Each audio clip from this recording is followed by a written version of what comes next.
Come, Friar Francine, be brief. Only to the plain form of marriage, and you shall recount the particular duties afterwards. You come hither, my lady, to marry this lord? No. To be married to him. Friar, you come to marry him.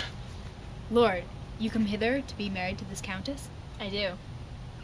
If any of you know any inward impediment as to why these two should not be conjoined, I charge you on your souls to utter it. Know you any hero? None, my lady. Know you any countess? I dare make her answer, none. Oh, what women dare do, what women may do, what women daily do, not knowing what they do. How now, interjections? Why then be some of laughing, such as ah ha he? Stand thee by, friar. Mother, by your leave, will you with free and unconstrained soul give me this man your son? As freely as God did give him me. And what have I to give you back whose worth may counterpoise this rich and precious gift? Nothing unless you render her again. Sweet princess, you learn me noble thankfulness. There, Leah, take him back again. Give not this rotten orange to your friend. He's but the sign and semblance of his honor. Oh, what authority and show of truth can cunning sin cover itself withal? Comes not that blood as modest evidence to witness simple virtue? Would you not swear, all that you see him, that he were a virgin, by these exterior shows? But he is none. He knows the heat of a luxurious bed. His blush is guiltiness, not modesty. What do you mean, my lady? Not to be married! Not to knit my soul to an unproved Man whore. Dear my lady, if you in your own proof have vanquished the resistance of his youth and made defeat of his virginity, then... I know what you would say, if I have known him. You will say he did embrace me as a wife, and so extenuate the forehand sin.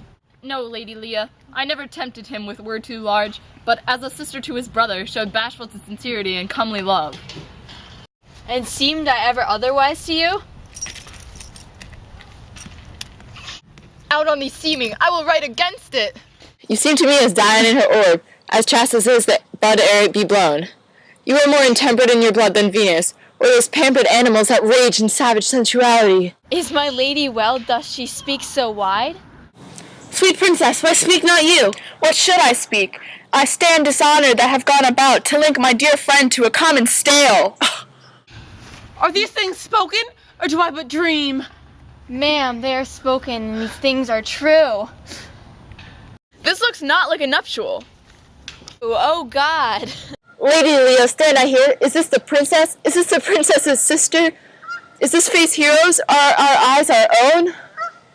All this is true, but what of it?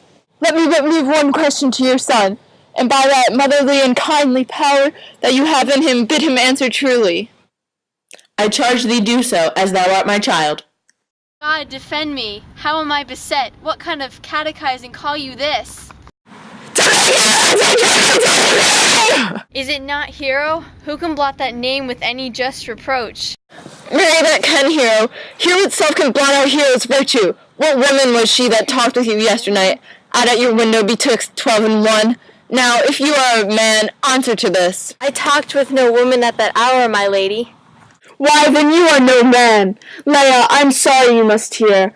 Upon mine honor, myself, my sister, and this grieved countess did see him, hear him, at that hour last night, talk with a whore at his chamber window, who hath indeed, most like a liberal villain, confessed the vile encounters they have had 1,000 times in secret. Fie, fie, they are not to be named, my lady, not to be spoke of. There is not chastity enough in language without offence to utter them. Thus, pretty man, I am sorry for thy much misgovernment. O hero, what a hero hadst thou been if half thy outward graces had been placed about thy thoughts and counsels of thy heart. But fare thee well, most foul, most fair, farewell.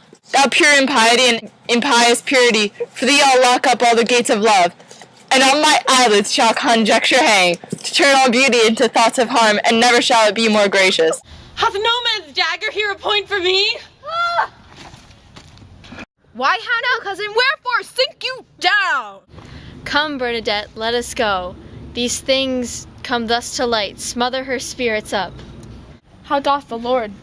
Dead, I think. Aunt, Hero, why, Hero? Aunt, Signora Bernadette, Friar! Have comfort, Lord. Dost thou look up? Yea, wherefore should he not? Wherefore? Why doth not every earthly thing write shame upon her! Could she deny the story that is printed in her blood? Do not live, hero! Do not open thine eyes!